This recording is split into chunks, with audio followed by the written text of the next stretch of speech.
Hi, everybody. It's Deirdre. And I wanted to talk to you about anatomies of a trigger. I felt so bad last week. I wasn't on Facebook Live, and I realized I was traveling. That's true. But I also realized the reason why I didn't is I got triggered and I couldn't parse it out. Now, somebody said to me the other day, do we ever get over being triggered? And the reality is, no. We're always going to get triggered. But the good thing is we don't have to get triggered as long, as deeply, or as it doesn't have to throw us off track as long. That we are going to get triggered, we are going to fall off, but we will come back on. That's just what's possible. Like somehow we've gotten this idea that getting triggered is a bad thing. We should protect ourselves at all costs from getting triggered. And I just don't think that's true.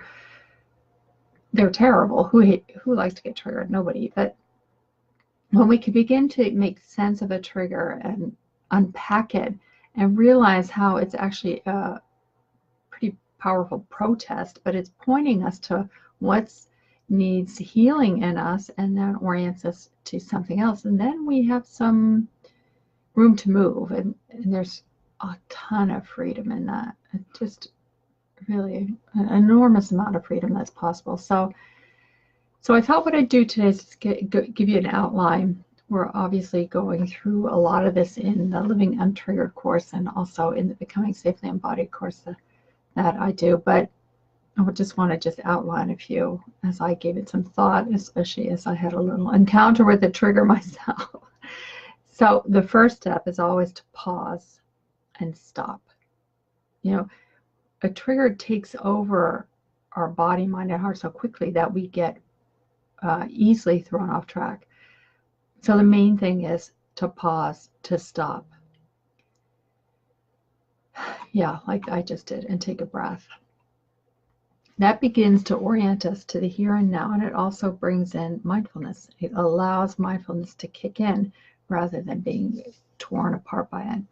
So once that happens, once we have some mindfulness, then we can harness what's going on. We can take a moment to breathe and relax and be with whatever it is.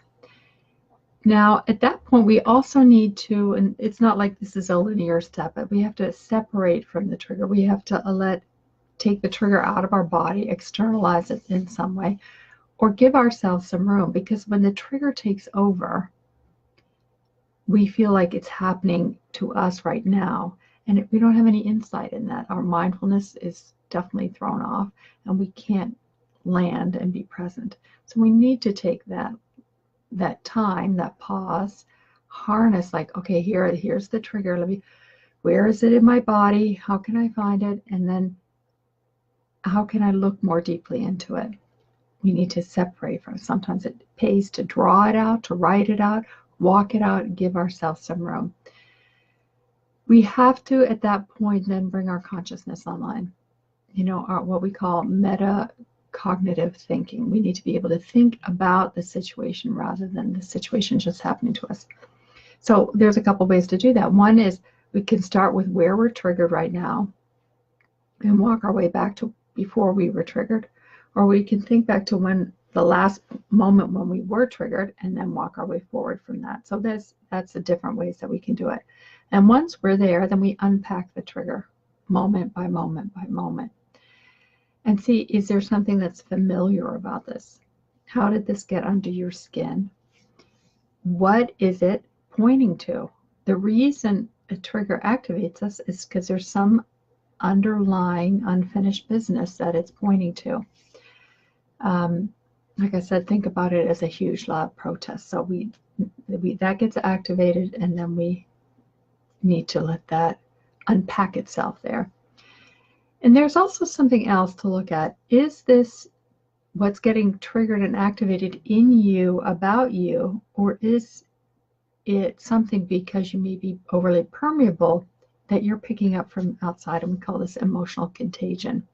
It's hard to do that necessarily in the beginning of the process because there's so much in it. So we need to really unpack it and separate from it. And then we say, is this really about me?